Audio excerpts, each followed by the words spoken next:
Salam Literasi. Perkenalkan, nama saya Leticia Deborah Kawenian dengan NIM 221011060120 dari Program Studi Sistem Informasi Fakultas Matematika dan Ilmu Pengetahuan Alam. Pada kesempatan ini saya akan mempresentasikan tugas mata kuliah Bahasa Indonesia yang diampu oleh yang terhormat Ibu Vince Watak, SPD, MPD. Dan di sini saya akan membahas apa yang dimaksud dengan bahasa lugas. Bahasa lugas adalah bahasa yang memiliki makna yang tidak mengalami perubahan atau sesuai dengan konsep asalnya. Bahasa lugas disebut juga dalam bahasa denotasi. Jadi, bahasa lugas adalah bahasa yang tidak mengalami penambahan makna. Dan selanjutnya, apa itu kaidah-kaidah kebahasaan yang wajib dikuasai oleh penulis karangan ilmiah? Yang pertama, menggunakan kata yang impersonal. Dalam menulis karya ilmiah, Anda tidak boleh menggunakan kata ganti saya atau kami. Oleh karena itu, kata ganti yang diperbolehkan dalam menulis karya ilmiah harus bersifat umum seperti penulis atau peneliti. Selanjutnya, menggunakan kalimat yang pasif, menggunakan bahasa reproduktif.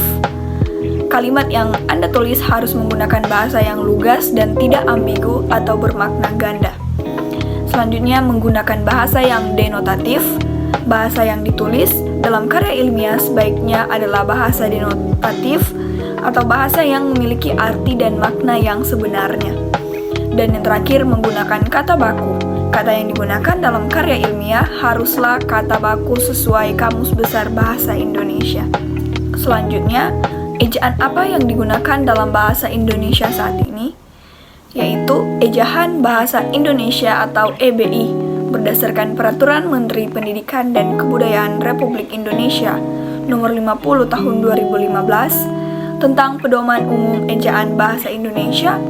EBI pun resmi berlaku sebagai ejaan baru bahasa Indonesia pada saat ini.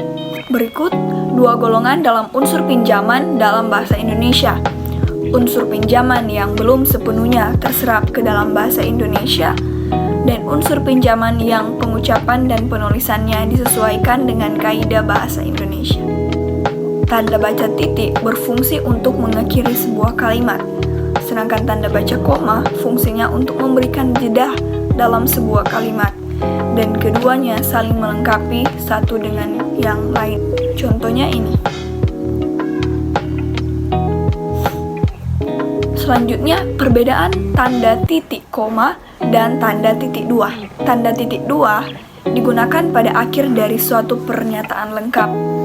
Namun, titik dua tidak dipakai bila perincian tersebut merupakan pelengkap yang mengakhiri pernyataannya.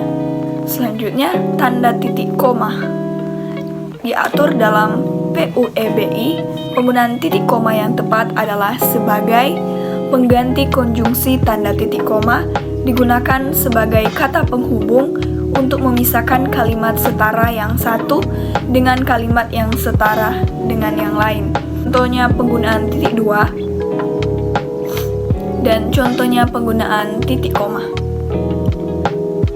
Selanjutnya kita akan membahas perbedaan tanda pisah dan tanda hubung. Dalam bahasa Indonesia, tanda hubung merupakan lambang atau petunjuk untuk menghubungkan unsur kata. Sedangkan tanda pisah ialah lambang yang memisahkan atau membatasi kata atau kalimat. Contohnya,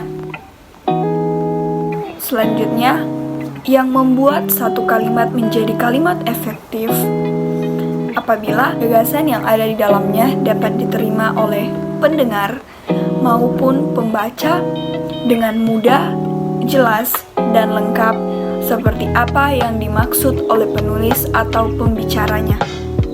Terakhir yang akan kita bahas, jelaskan syarat-syarat pembentukan paragraf yang baik hendaklah memenuhi persyaratan kesatuan, kepaduan, kelengkapan, dan urutan. Paragraf hendaknya hanya memuat satu kalimat topik, dan setiap paragraf hendaknya memiliki unsur kelengkapan, yaitu memiliki beberapa kalimat penjelas yang bisa berupa fakta atau contoh-contoh. Kesatuan yang dimaksud yaitu kesatuan dalam paragraf, bahwa sebuah paragraf yang baik hanya boleh mengandung satu gagasan. Jika kalimat-kalimat yang ada dalam sebuah paragraf saling berhubungan dan saling mendukung dalam menjelaskan gagasan pokok paragraf, maka paragraf tersebut dapat dikatakan memiliki kesatuan gagasan. Sebuah paragraf yang memiliki lebih dari satu gagasan akan menimbulkan ketidakjelasan, sehingga paragraf tersebut tidak bisa menyatu. Dan untuk kelengkapannya, sebuah paragraf diwujudkan dengan terpenuhinya semua unsur pembentuk paragraf, yaitu gagasan utama, kalimat penjelas. Dan dengan terpenuhinya semua unsur ini, maka sebuah paragraf akan menjadi paragraf yang baik.